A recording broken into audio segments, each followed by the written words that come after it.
Dude, there's 11 people in here. That's the most I've ever had in an album reaction. That's nuts, dude. That's nuts. Wow. Thank you guys for showing up, man.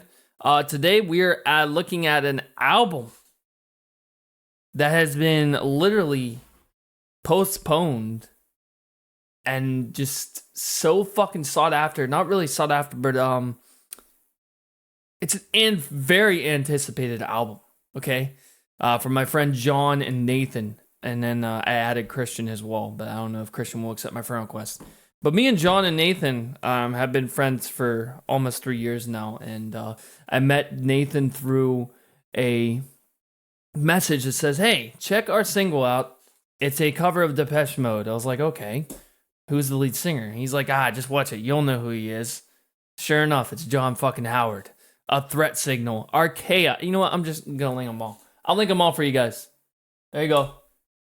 So he is the lead singer of Threat Signal, Archaea, Dante, Devolution, Monolith, Combustion 96, and finally Leonine. I don't know how you do it. I sent this to a post. I don't know if you read it. I don't know if you're watching right now, but you are one of my favorite singers of all time in the extreme industrial cyber genre, and my son needs some milk. I'll be right back.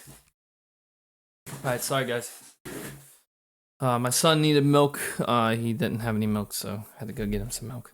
Anyways, today we're going to be looking at De-Evolution, Deceiver, Believer, and long story short, as I told you guys before, I went to go get my son milk.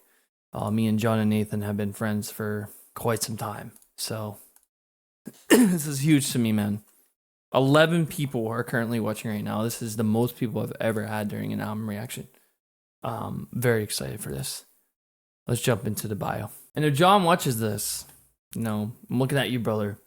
John or Nathan, I would love to get both of you guys in an interview on the channel at one point in time. I know that we are roughly the same time zone because y'all are in Canada and I'm sitting here in Washington State, not Washington, D.C. But yeah. I would love to get an interview with you guys. De-Evolution is a heavy powerhouse unit solidly rooted in metal, driven by the dreams of an inseparable music duo. The roots of De-Evolution began when founder Nate Beberdick first found the urge to play guitar and start a band in his youth, a fateful move which led him to drummer Eric Tizer. The two Virginia-based buds started Deviation, traveling the East Coast in a run which found 15-year-old Nate sneaking into metal bars and clubs to perform, gaining a whirlwind of touring experiences over the course of 3 years, including shows with Burn the Priest, nice, X-Era Lamb of God. Even as Deviation members eventually went their separate ways, there was no separating Nate and Eric, who not only bonded musically, but were actually family once Eric became Nate's brother-in-law. That is fantastic. The two continued writing music and creating demos, working with additional musicians remotely.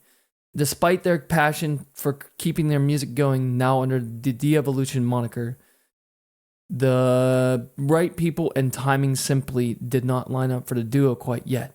Altogether, they had amassed over 20 years worth of songwriting, but Eric was finally family, and Nate focused on a government career and his newborn twins.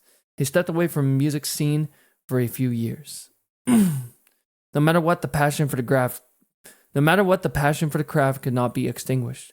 And during a reflective and inspiring time period, Nate came to realize how much he needed music in his life and determined to come back to it with a newly ignited energy that was stronger than ever.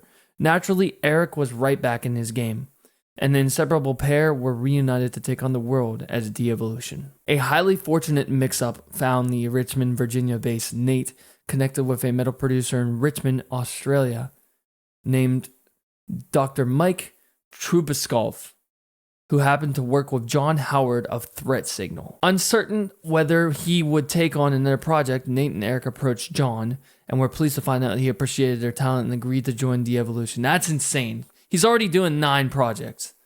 Christian Old Wolbers of Fear Factory was the next to hop right on board and join his Archaea bandmate, John. The new four-piece set out to record a music video with Scott Hansen, Meshuggah Sevendust, a director that Nate had connected with when he appeared in Meshuggah's The Abysmal Eye video.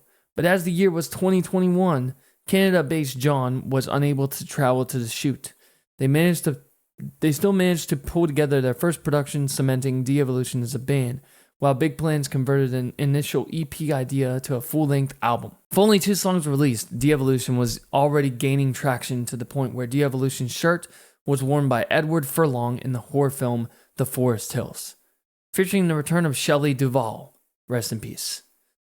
The band is set to be on the soundtrack of another Scott Hansen directed horror film, The Virginia Bitches, featuring middle names Heidi Shepard of Butcher Babies, Elisa Weigluz of Arch Enemy, and Randy Bly of Lamb of God. Nate also makes an appearance in this film. Metallica devotee, Nate financed Devolution's independent debut album by selling his Metallica collection to fund the whole project. That's insane, dude. Sell your favorite band to chase after your dream. That's crazy. Though he's been a lifelong Metallica collector, he views it as an utter worthwhile sacrifice of music fueling music, when still has the power to push forward with a love of his favorite band, even with a lighter collection on his hands. Nate and Eric are at the center of all songwriting for their full-length album, with Tube Madsen following producer Dr. Mike on mixing and mastering from his own Ant Farm Studios in Denmark. The result is Deceiver Believer, built on a foundation of their very own label, Close Encounter Records, with logo artwork created by Tony Squindo, Metallica's famous artist. The album features a guest vocal appearance by Christian Mikado, ex El Nino Lions at the Gate, and synth work from Chris Dudley, Under Oath. Nice! And Mystique. Devolution's logo was designed by Mind Killer Incorporated. Devolution has already started working on another record as energy and creativity flows into a collaborative writing process within their solid lineup, with plans to take on the road and beyond. Deceiver Believer will be out on June 28th, 2024. Well, we all know that didn't happen. It's out July via Close Encounter Records. And then it gave me a whole bunch of links. Guys, Instagram, YouTube, I'll post all these in the pinned comment. Devolution is John Howard on vocals, Christian Old Wolbers on bass, Eric Tizer on drums, and Nate Beberdick on guitar. The first track is As Above Is Below. Let me double check they have videos. Very highly anticipated album on this channel, dude. And also, As Above So Below is a horror movie, which is really fucking cool. This is the whole album of Devolution, Deceiver Believer.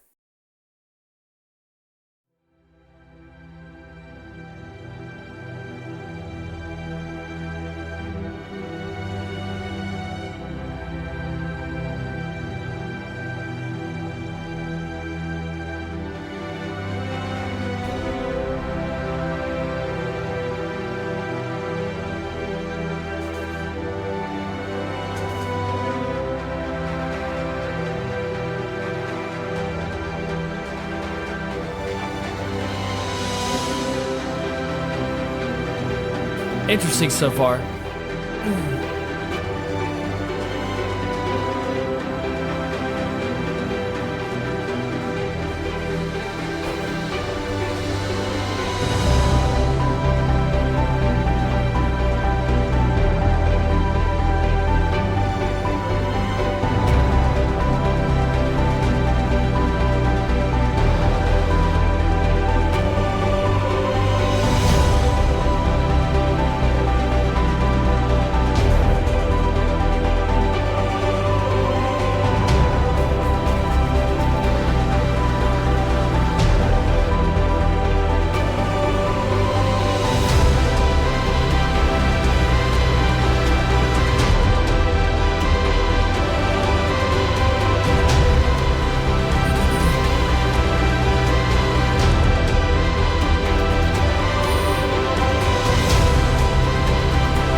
Thank you for the follow, Devolution.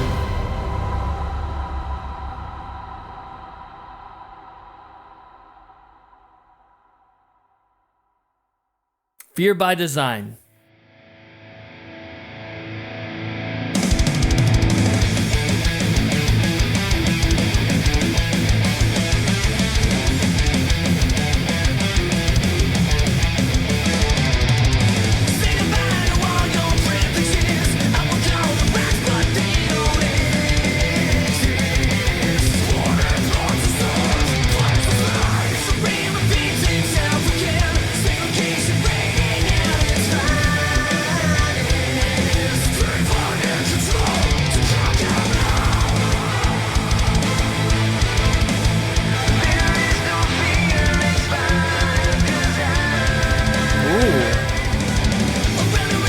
Some cyber vibes with that fucking composition on the guitars. What up, Nate?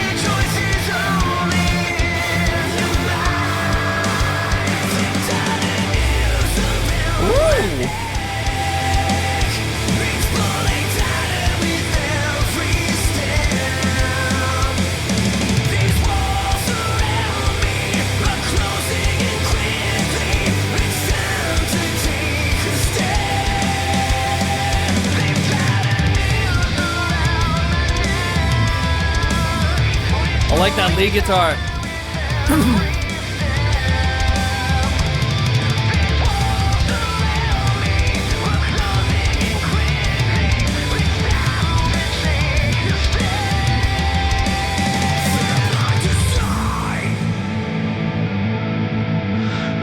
Nothing face a little in this bridge part coming up. Okay, I'm fucking here.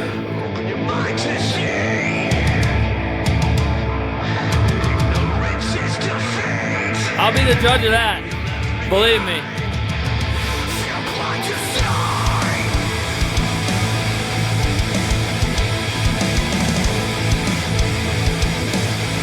Getting huge cyber vibes here.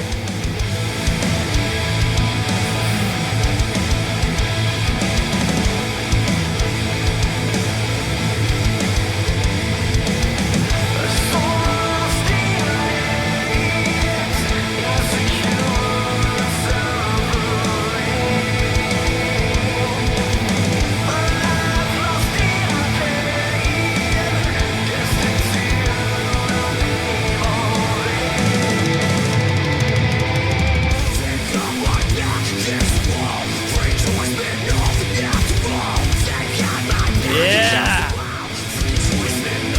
I love the guitar riff, dude. I love that. That lead reminds me of Nemec. That background lead. That's sick.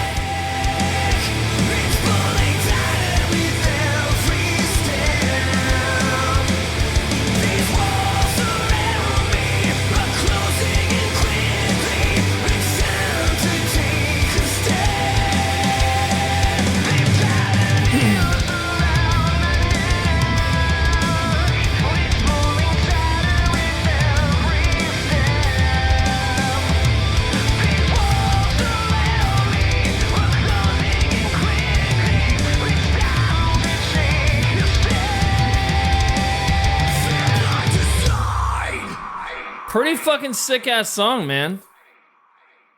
We gonna go in the next one?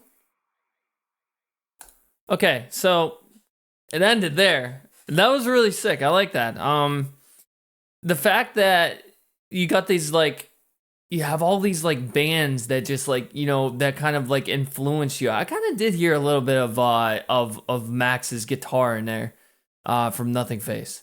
But is it Max? Sorry, Tom's guitar. But No, it's Matt. It's Tom Maxwell. Sorry, Tom Maxwell. God damn, fucking stupid. I heard a little bit of his composition with that guitar in there, yeah, at the bridge. But more drop influenced guitar, and then of course Nemec was in there as well. Really, really cool, man. I liked it. It was really good. Pretty good track. The only thing I didn't like about that track was that it wasn't loud. It was a little bit too low. I don't know if I'm going deaf from all these fucking album reactions that I do on this channel, but who knows, man. It seems like the limiting is a little bit too low. But other than that, it's pristine.